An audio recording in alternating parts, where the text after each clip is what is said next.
From Connecticut Public Radio in Hartford, this is Seasoned. I'm Robyn Doyon-Aitken. Coming up this hour, we're talking about one of my absolute favorite things, coffee. But we won't be talking about the history of coffee or its fruity and nutty flavor profiles. We did that in a previous episode of Seasoned, and I'll link to it on our show page. This hour is all about how coffee spurs connection and builds community. Later in the show, you'll hear producer Tagan Engel experience an Eritrean coffee ceremony hosted by her dear friend. It's intimate and lovely, and a wonderful example of how sharing coffee can deepen connections. First up, have you been to Samia Cafe and Studio yet? The Hartford Shop's mission extends well beyond coffee. Its founders, Hartford natives Amy Chambers and Elijah Hilleman, opened Samia in 2021. Of course, you'll find cafe con leche, coconut lattes, and Bustelo-based drinks on the menu, but Samia is also a neighborhood living room. Producer Catrice Claudio talked with Elijah about what that means and the importance of third spaces like Samia. Thank you, Elijah, for welcoming us into Samia, which is a coffee shop, but it's so much more than that, right? Yes, where we really aim to be more about community and use coffee as a center or glue towards that. And as well as the studio aspect, we try to highlight BIPOC individuals who are starting a business and they have soaps, clothes, candles, what have you. Can you please define what semilla is for us? Tell us a little bit more about the name origin. So semilla means seed in Spanish. Mm-hmm. And so Amy and I like to think of it as you have to plant a seed for something to grow, specifically in your community.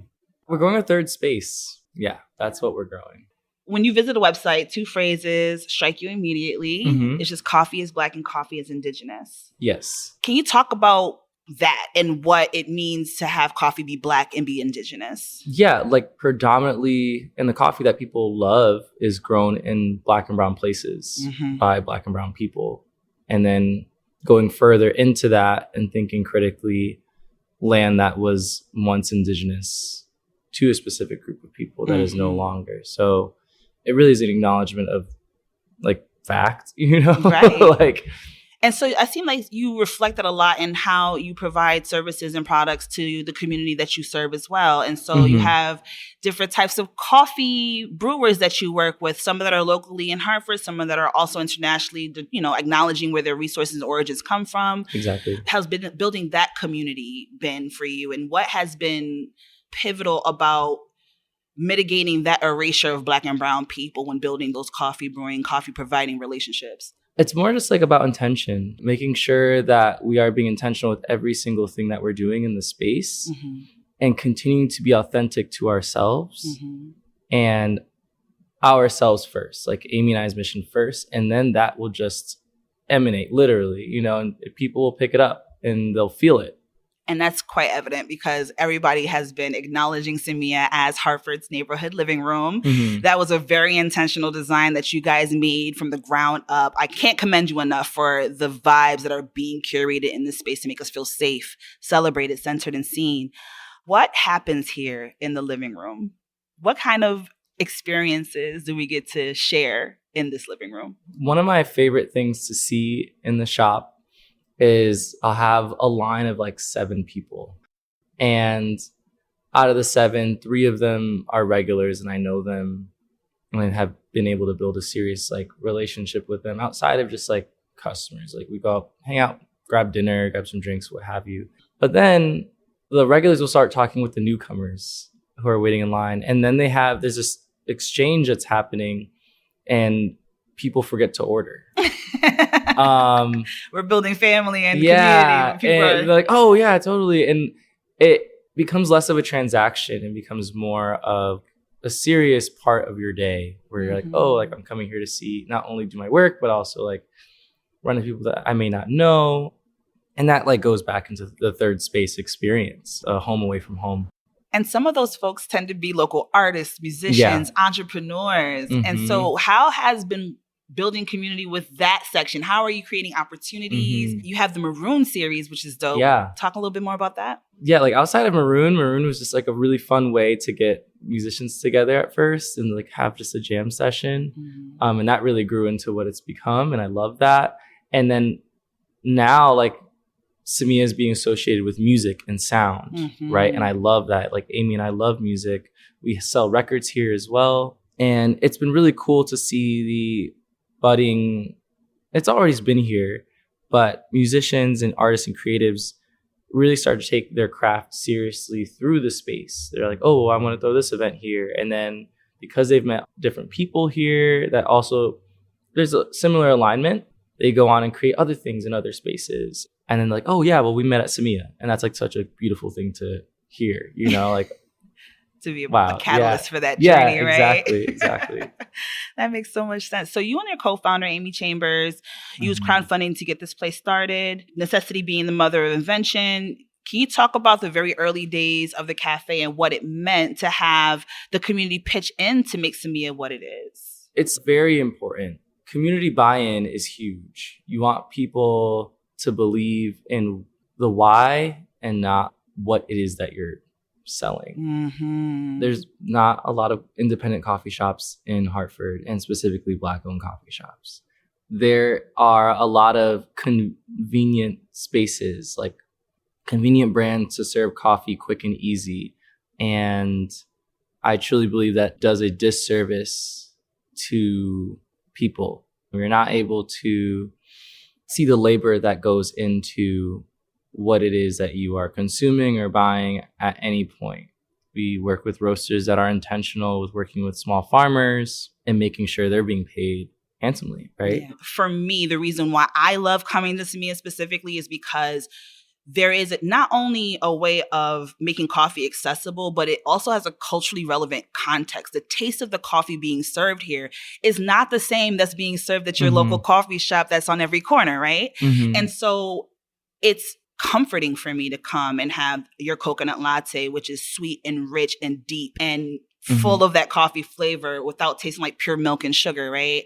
That café con leche with the sweetened condensed milk. You never go to a coffee shop and see sweetened condensed milk really being added unless it's an independent coffee shop like yours. And so for me, Samia is comfort. It's reminding myself of breakfast with my abuela and having that piece of bread and that good cup of coffee that you just don't taste at a Dunkin' or a Starbucks. What has Samia meant to the customers that have come in here? What I've heard customers say, it like similar to what you said, it just feels like home. And that is huge. That is like what we want to go for, right? We want people to feel comfortable in this space, feel like they can like sit and take their time to order. You know, the less transactional this feels, the better off we are. The music also is that. So you come in here and you listen to independent artists, you listen to BIPOC jazz artists and all types of funk music. And it's so refreshing to have hip hop being played in the halls of places, you know, where you frequent, right? And it's not this taboo. The music aspect, the DJ aspect, how does that also contribute to what Samia means to the folks that come here? I mean, music is authentic to us, right? So I remember working in spaces where they're like, oh, well, you can play this, but you can't play that. I'm already feeling like I can't just be myself, you know? And like, the more that I'm able to feel like myself, like I'm showing up myself, I'm better. And people are going to also receive that. Like, oh, wow, like your energy is really great today. Yeah, playing the music I want to listen to, making great coffee, and we're having great conversation, you know? Authenticity as pure as the product. I love it. And it seems like the energy is reciprocal because the community bought into you, helped Samia come off the ground and become this place where we can all gather. But it's also a space where we can all find our people as well, our markets as well. And so you sell a litany of different types of items, services from different makers that are local. Could you talk more about those businesses and those items that you provide here? A vendor that's been with us from the jump, Jocelyn Cerda, So Chill CBD. She is an amazing vendor and has been a huge staple. We have customers coming in like, hey, do you have CBD? Do you have pre-rolls today? And it's also been really cool to see her growth as the cannabis industry grows and starts to become more normalized. Yeah, more normalized in the state. Another vendor that we have is Key Bookstore.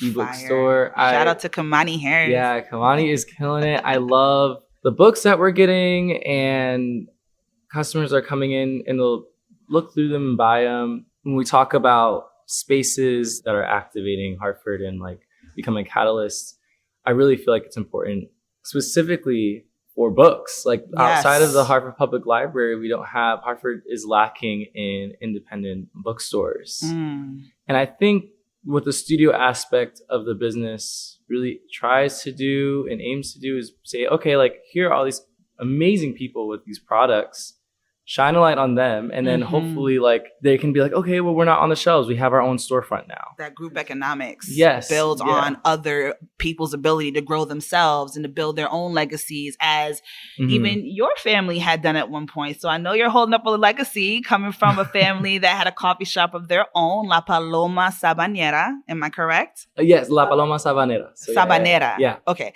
And so can you talk about how you came into this craft and how you grew up learning about the culture? My family opened up La Paloma Sabanera on Capitol Ave. That's where Little River is now. Amazing place to go get a cocktail if anyone's interested as well. But yeah, so it was a coffee shop and bookstore, and I essentially grew up there. And I would go with my mom early morning to go to pick up bakery bread. And then she would drop us off at school, pick us up, and then we would go back to the shop to help her close and like mop the floor, move the tables. And that had a huge impact on me. Not really learning coffee, but seeing what a community can do when you have a third space like that was really important to see. So you went from growing up in the coffee shop of your parents, that coffee shop closing down in 2013. And then shortly afterward, now you're going to the coffee capital of America, Seattle, Washington.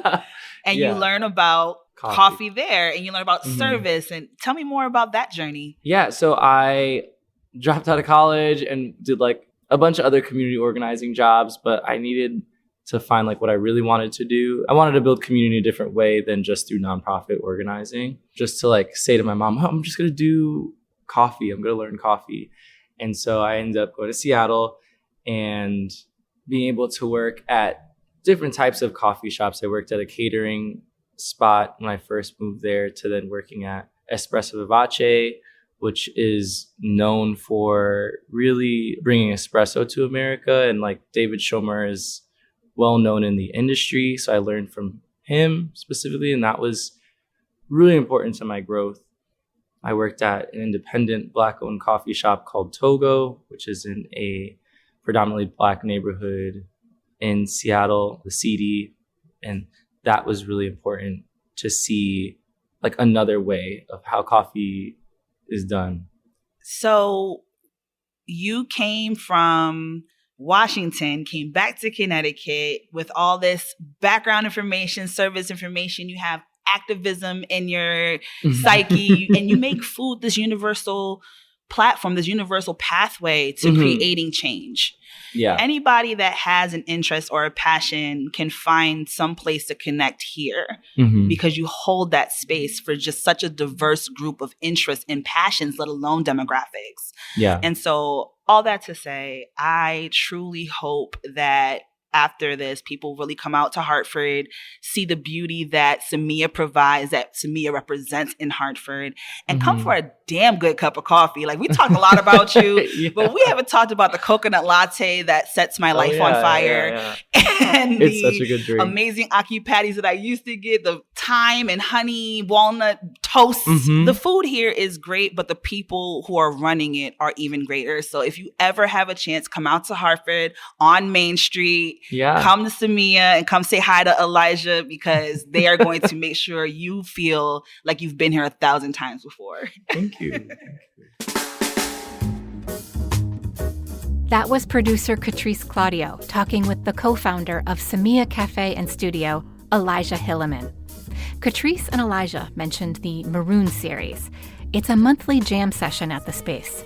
You're hearing music by the local band Mixed Company right now. They've performed at Samia. Learn more about the Maroon series by reading my colleague Ayanna Brown's story about it on our show page, ctpublic.org/seasoned. I'm Robyn Doyon-Aitken. After the break, you're invited to an Eritrean coffee ceremony. Well, producer Tagan Engel was invited, but you get to learn all about it. If somebody invites you to have the Ethiopian Eritrean coffee with them, you mean a lot to them, like you're the best friend and they love you, and it's mean you are part of my family. This is Seasoned. We'll be right back.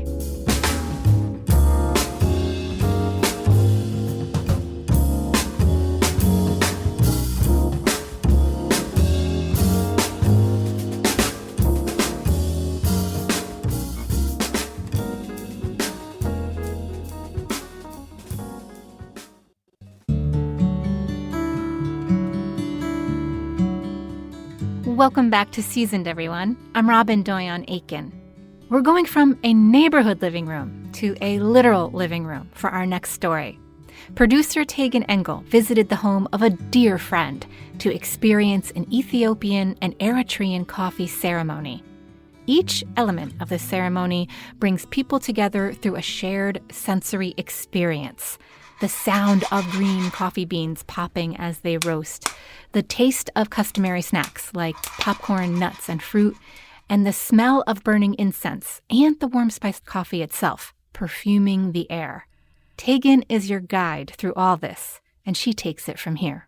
Years ago, my friend Farha Abubaker surprised me with my first Eritrean coffee ceremony. The ritual honored our growing connection as friends, neighbors, and mothers, and it gave me a glimpse into the richness of her culture and traditions. Farha is a teacher, former journalist and chef, and she came to New Haven as a refugee with her 2 children.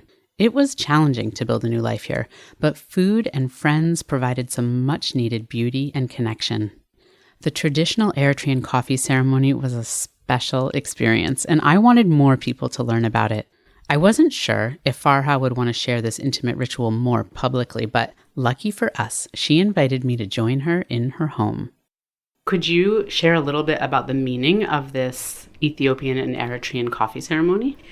Here in America, if somebody invites you to have the Ethiopian Eritrean coffee with them, that's mean you mean a lot to them, like you're the best friend and they love you. And for some people like you, Tagan, it's mean you are part of my family.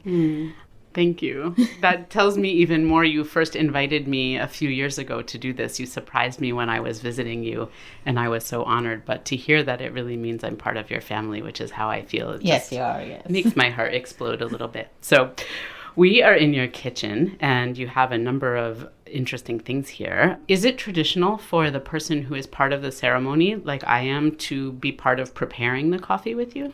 Usually no, but since you're curious, I let you come to my kitchen and I like to show you how to roast the coffee. But usually when we invite somebody, we'll let the guests sit in the living room usually, and the person who make the coffee sitting also and doing everything in front of the guest. Yes, and it usually would be cooked over charcoal there. Yes. But for adapting it for an American home and Yes. apartment, we're going to do it on your stove in your kitchen. Yes. So we're here and you have a few things on the counter. Could you walk us through how do we start to prepare the coffee? Let's start with the hard part. Like finding the good coffee, it's take me like long time in search from places.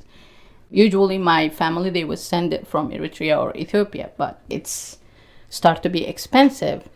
I ordered this from Amazon, and for 1 pound, it's like $27, but it's the good coffee. The coffee, it's green, and I washed it.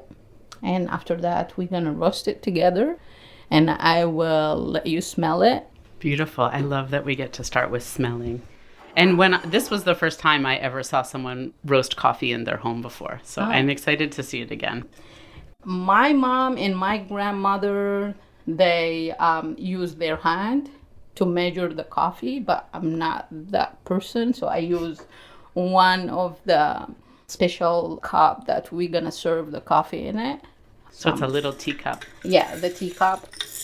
So this is the one, and we're going to roast it. And this... It's a small pan with a very long handle. Yes. We call it intigrinya mankeshkesh. So we're going to roast the coffee in it. So I have to take time and doing it and let it sit and roast. And it's going to take like maybe 7-8 minutes. Okay. I don't like dark coffee, so I like it like medium. So you're gonna do that. So this is like a thin metal pan, and you're holding it right over the electric.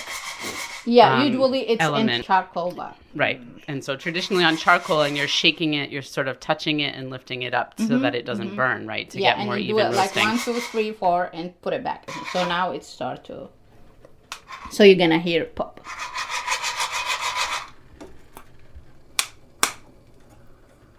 Some of the beans are starting to get light brown, even some black edges. Some of them are still green.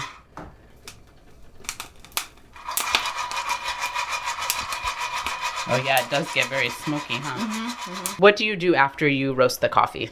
So I was shaking the coffee, and the last 2 times I was shaking it so that guests gonna know that I'm almost done with roasting the coffee, and it's the time that you're gonna smell it and wish me good luck or any kind of wishing to me. And usually in Eritrea, we're using our right hand to take the smoke, and we smell it, and we saying blessed word or good wishes.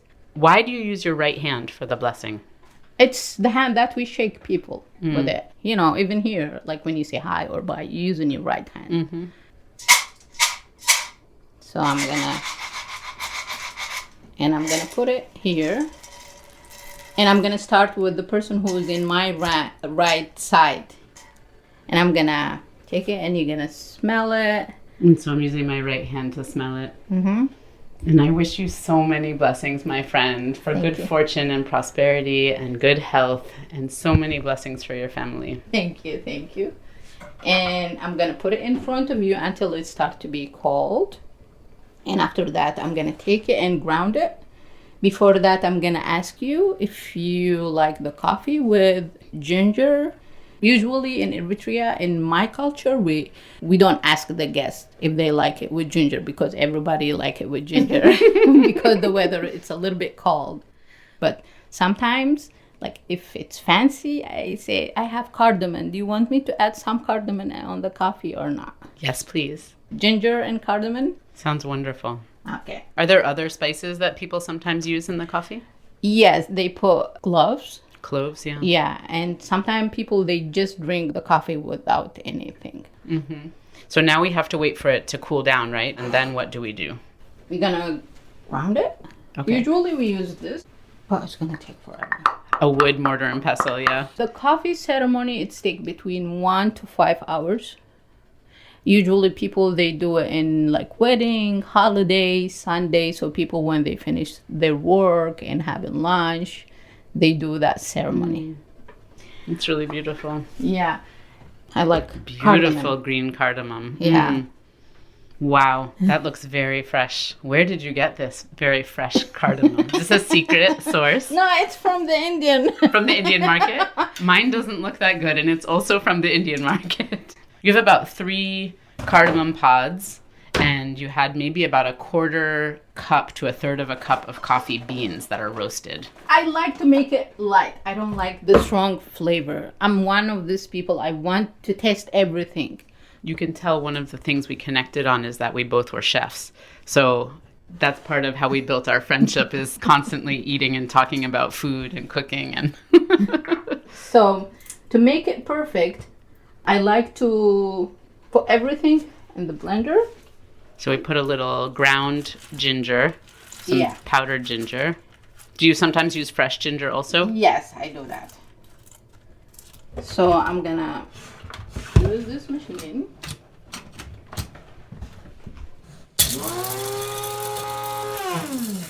You don't have to make it very, very fine. Not too fine. Yes. And after that, put the water and the coffee, everything in the clay. My beautiful thing. Yes. I have this from 11 years. So What is this called? we call it jabana. Jebena. Yeah. Okay. And it's a beautiful black clay pot with a long, narrow top, a handle, and a single spout. And so traditionally you would put that over charcoal, and you would put the coffee grounds in the water and cook it so it boils inside the clay. And it's giving you sign when the coffee is ready. But since I'm using the stove, sometimes it's not safe. Like my Right. friend, It will crack. Yeah. Yes. So you ground all the beans with the spices, and then for the stovetop, you put it in a small metal kettle, or people could use like a small metal pot, right? Yes. With some water. Yes. And how long do you simmer it on the stove? So you're gonna simmer it for 2 times until it's boiled. The second one, it's really fast. I want all the flavor come in, and it's gonna be good combination. So this is the first step. Until it's boiled, we usually like to serve something to eat with it, like coffee and bread. It's coming together. So when we wake up, there is the coffee and there is the bread. If we gonna do it at the weekend, we make the coffee and prepare some fruit or popcorn or dessert or something like that.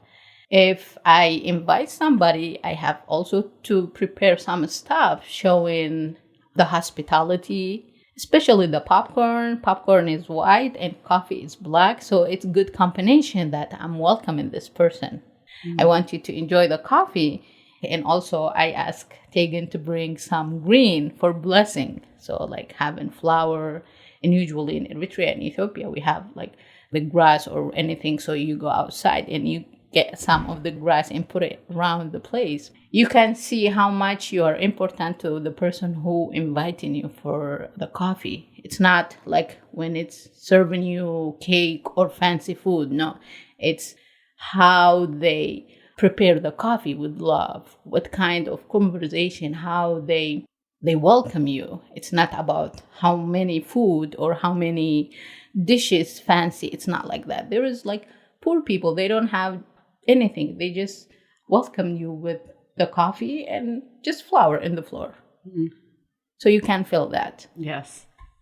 That's something that's so special about it, is that I could really feel when you invited me to do this, maybe it was 4 years ago or something, and I just felt so overcome with love just from the experience of doing this and from you sharing your culture in this way. So it's really special. Oh, the coffee is starting to bubble up. Yeah, so this is the first one. So you take it off the burner for a minute. Yeah, and I'm going to put it back. So we're letting it simmer for a little bit. It's simmering differently this time than the first time. Yes. The first time more bubbled up right at the top. Now it boiled longer, and it's just starting to make more of a foam on the top now. And we almost done. How did you first learn this ceremony? Where did you first experience it? It's the mom's responsibility to teach her daughter when she's 8 or 9 how to roast the coffee, like I'm doing with my daughter. So as Eritrean, and I don't know how to roast the coffee, or I don't know how to do the ceremony, it's shame on my mom that she didn't teach me. So can you tell us what you're doing now? You just put something on the burner. Okay, so we finished the first part of making the coffee. Now I put the charcoal on the stove because now we're gonna prepare to drink the coffee. So we're gonna put some incense. So when we drink the coffee, we have to smell also good thing beside it. And do you see the color of the coffee? It's not black and it's not light. It's brown, like my eye color. Usually my grandmother, she keeps saying that every girl, she have to roast the coffee. To match her eye color? And I believe this is my eye color. I don't know. So you're putting the coffee into the traditional clay pitcher. Yes. So you have to drink the coffee 3 times. You're listening to New Haven resident Farha Abubaker and producer Tagan Engel as they connect over a traditional Eritrean coffee ceremony. I'm Robyn Doyon-Aitken. More of the coffee ceremony after a quick break. One of the beautiful things about the Eritrean Ethiopian coffee that you have to drink it with people, so it's going to be more enjoyable. This is Seasoned on Connecticut Public Radio. We'll be right back.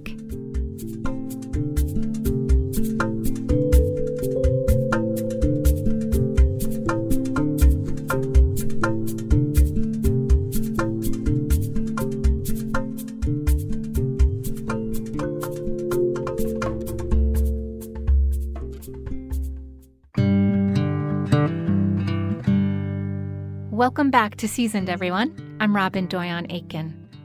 For so many, coffee is more than a way to start the day. It's an expression of cultural tradition and profound hospitality. When we left off, producer Tagan Engel and her dear friend, Farha Abubaker, had just finished roasting, grinding, and boiling coffee for an Eritrean coffee ceremony. The coffee was ground with spices and boiled twice, and Farha poured the coffee into her prized vessel called a jebena. Her living room is full of green plants symbolizing blessings. She's burning incense and crumbling bits of dried eucalyptus over hot charcoal. And sometimes we use the frankincense. Yeah. So you have this charcoal that you heated on the stove and you put in this beautiful metal ornate dish, and then you've put the incense directly on top of the burning charcoal. So it's making lots of delicious smelling smoke in the room. Yeah, there's so many beautiful senses involved in it. Yeah, so it's gonna make it more warm. And we have the coffee, and we have the sugar, and we call it finjan. So it's smaller and doesn't have a handle like an American coffee cup. Yeah. And the design, it's Eritrean, Ethiopian. So this is what we have in our clothes. So it's fancy one. Yeah. Yeah.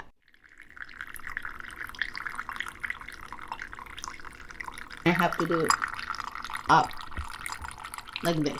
Lifting it high above the cup. Yes. A long pour. And it's like the higher that you put it, the more that you're professional. And I have to, you see where I put my left hand? So I don't have to leave my left hand in the air. I have to support my right hand. So it's showing that I'm doing it with love. And elegance.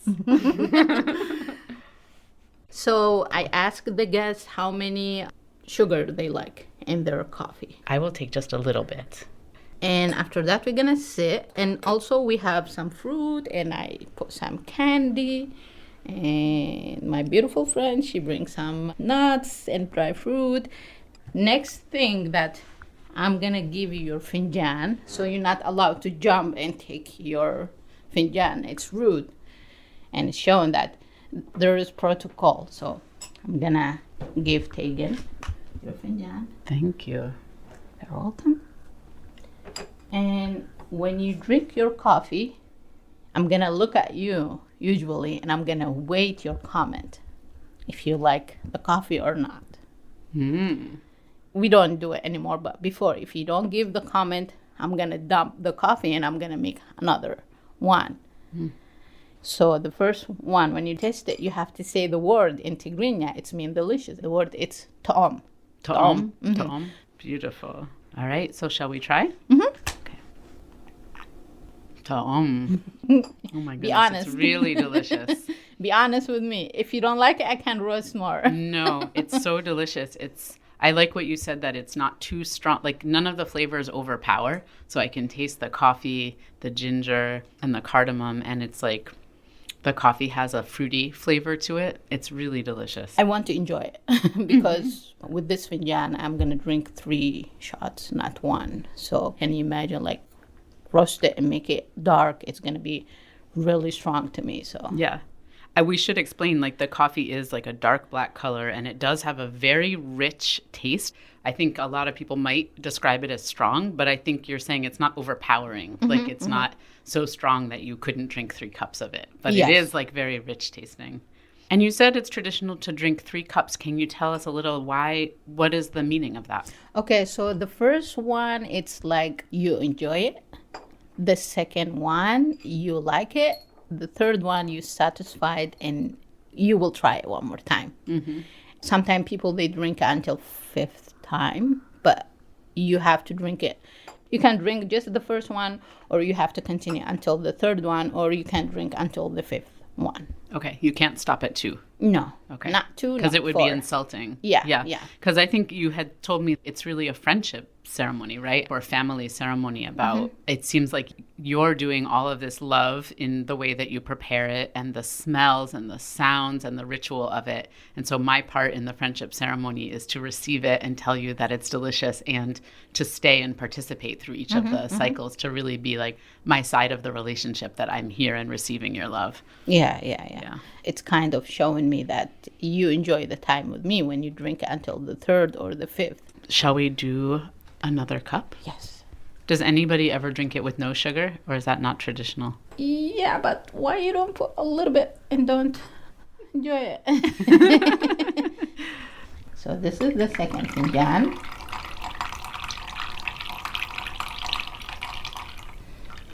You start with the right for blessing, and it's good to start with the right side. Is there a special coffee ceremony that in your life that you participated in that it feels very meaningful that you could describe to us?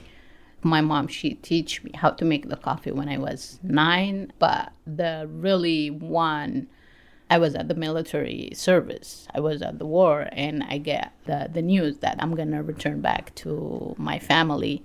So I was telling my group that I will make the coffee to you for goodbye. So that was the first time that I roasted the coffee. I was enjoying to make the coffee to them, and it was really like I cannot forget how was really happy time to me and sad time to them, because it was goodbye to them and it was new life to me. Wow, thank you for sharing that. How does it feel to you to be living in a country where there's not so many people who share these very special parts of your own culture? One of the beautiful things about making the Eritrean Ethiopian coffee that you have to drink it with people. So it's going to be more enjoyable. So my problem was, how can I find people to sit with me and drink coffee? So I started to knock my neighbor door. So he said, okay, I will come. Has that really helped you to feel more connected and more support from people here? Yes, Yeah, yes. yeah. It's easy to tell people that I'm Eritrean. I want to make coffee. Can you come and drink coffee with me? Yeah. I'm wondering if you could share a little just about what your journey has been to this country. Like, you came as a refugee here, and what has that experience been for you to make a new life here? So I want to tell you that you don't choose to come as a refugee. There is situation force you to come. Like, it's make me a little bit sad. Sometimes people, they think that I decide to come as a refugee. No, like I left my family, my country, my job, my everything that I love because it wasn't safe for my kids. Like a matter of life and death, not safe for them. Yeah, I left everything and I came here, and I get like short note, like they call me from UNHCR that Monday, and they said, are you ready to leave the country Wednesday? Wow. And when I came here, I was lucky that Iris, the agency, they welcomed me, and they was like my family at that time. It was really hard and complicated, like for single mom. I start from zero here, but I know I'm a strong person. I'm struggling, but I'm still alive. I do this for my kids, so everything is going to be okay. Yeah, I say tomorrow is going to be more beautiful. Yeah. Well, one of the things that, you have this skill of connecting with people and making friends, and I think that is something that brings some support. So we'll drink to friendship and blessings for you with this second cup of coffee. Is there anything about the ceremony that we haven't gotten to yet or that feels important that you want to share? Yeah, the coffee ceremony, it's different when we invite friends and when we have it on the wedding and when we make it when somebody died. So when we invite friends, we put fruit, all this beautiful thing on the wedding. When people, they have the big meal, they can drink it. But when somebody died or there is bad news, we cannot put all this thing. We just serve the coffee even without the scent. So it's shown respect, but at the same time, coffee is important. And do the children participate in the coffee ceremony? Oh, no. No, you have to be adult. But they can have some of the fruit or the stuff, but they're not allowed to drink coffee. Yeah. Shall we do the third cup, since I know we can't leave before we do our third cup? So the first cup was the tasting. The second cup was the blessing. And the third cup, you enjoy it, and it's given me sign that you're going to come again. If I invite you, you're going to come again. Beautiful. And I hope you're going to come again. Without question. That was producer Tagan Engel and her friend Farha Abubaker in New Haven. You can see photos of the Eritrean coffee ceremony they shared together on our website, ctpublic.org/seasoned. We asked you to send us voice memos about your favorite coffee shops, and several shout-outs came in for a shop and its sister coffee bar in West Hartford. Hi, Robyn. This is Robyn Sauvé. I just wanted to give a shout-out to J. Renee Coffee Roasters on 320 Park Ave in West Hartford. Amazing, amazing coffee, wonderful staff, great local organization. Just huge shout-out to them. Hey there, my name is Matt Bronson. My favorite Connecticut coffee spot, Victus Coffee in West Hartford. It's right on LaSalle Road. It's right in the cook shop. It's pretty amazing if you're shopping, but they just have 3 simple roasts, light, medium, and dark, and they're pretty incredible. It's definitely specialty coffee. They also give to different charitable organizations that help folks that are athletes and run by great people in conjunction with J. Renee on Park Road. So that's my favorite Connecticut coffee spot. Yeah, thanks for listening. Bye-bye. You can hear an interview with J. Renee linked up on our show page. I'm Robyn Doyon-Aitken. Seasoned is produced by me and Catie Talarski, Meg Dalton, Katrice Claudio, Stephanie Stender, Tagan Engel, Meg Fitzgerald, Sabrina Herrera. Before we go, if you have a question about how to brine, roast, or carve a turkey, or how to make a gravy that'll hide all manner of turkey roasting sins, we're planning our Thanksgiving Day show now. Send your cooking questions to seasoned@ctpublic.org, and our chefs will answer your questions on the air. To keep up with the latest on Seasoned, follow @CTPublic on Facebook, Instagram, and TikTok. And we're @WNPR on X, formerly known as Twitter. Catch this and past episodes of Seasoned wherever you get your podcasts. And subscribe so you never miss an episode. If you like the show, do us a favor and rate it on Apple Podcasts. It helps other food lovers find us. Thanks for listening, everybody. See you next time.